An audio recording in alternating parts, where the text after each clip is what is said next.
J'ai toujours eu pour habitude de me désintéresser de la politique. Mais là, la mise à distance a été impossible ces dernières semaines. J'ai dû prendre acte de l'effet sur ma personne. Tant d'affichage politique, de passion envoyée au visage, de prosélytisme si peu subtil. J'ai d'abord réfléchi au cheminement vers cette idée, me rassurant. En effet, j'ai synthétisé ma pensée, forgé une réflexion avant d'identifier un concept, rendant l'attachement plus légitime à mes yeux. En conclusion, je suis royaliste.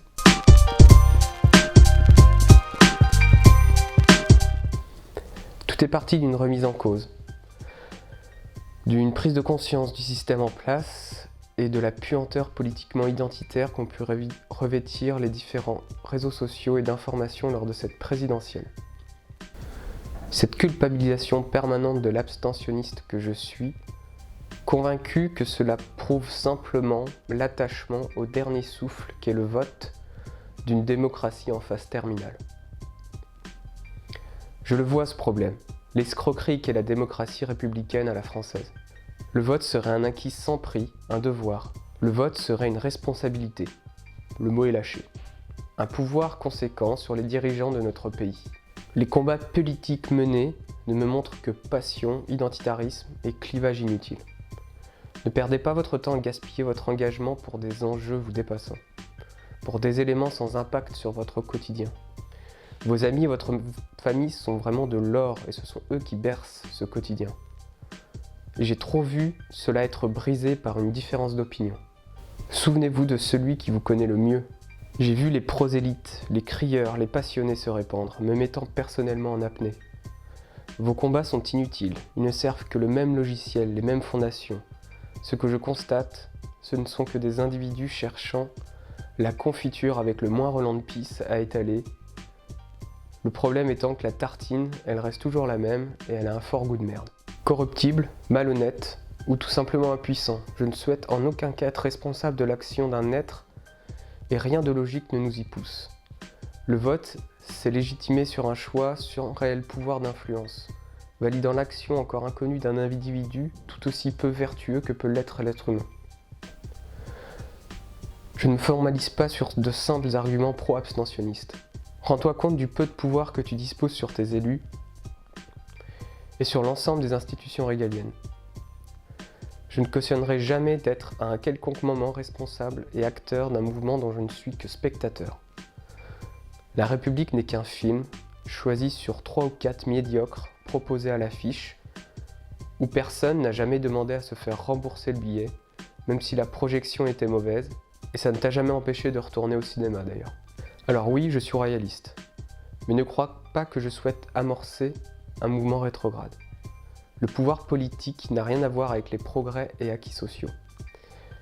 Les référentiels sont biaisés par l'histoire et ce qu'elle nous démontre à travers des précédents, comme la quasi-parfaite idéologie communiste, et je le dis sans ironie, entachée par des antécédents totalitaires, contre-productifs.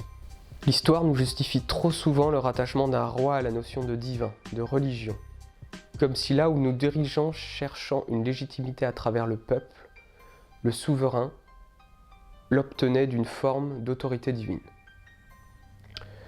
Sois-en certain, ce que je souhaite promouvoir est une absence de justification de poste, une légitimité naturelle acquise par un choix tout arbitraire qu'il soit, fait en pleine conscience d'un individu formé aux sciences politiques et à la gestion régalienne.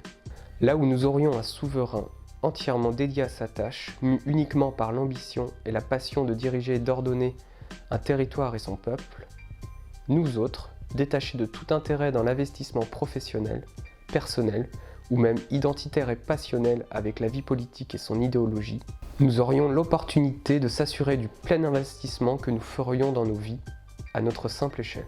L'énergie épargnée serait distribuée dans nos propres missions, dans l'engagement d'une production individuelle, d'une obsession d'un travail bien fait, dépollué de représentations identitaires et de pression politico-syndicale.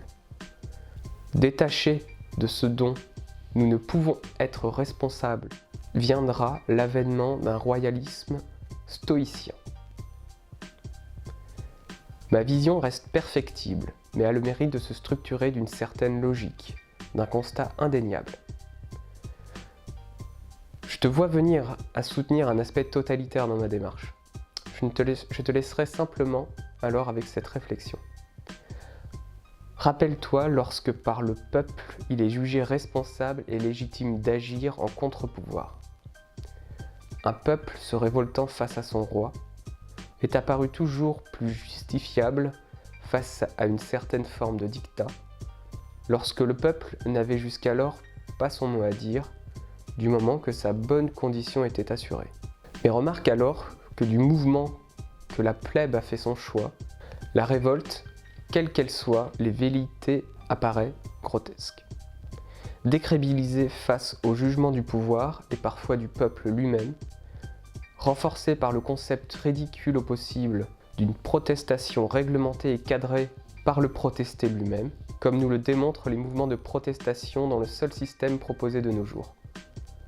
Comme si le choix laissé parmi des propositions imposées nous faisait perdre ambition de toute contestation. Souviens-toi en fait, et enfin, que ta liberté ne se limite qu'à l'illusion des droits que l'on veut bien t'accorder.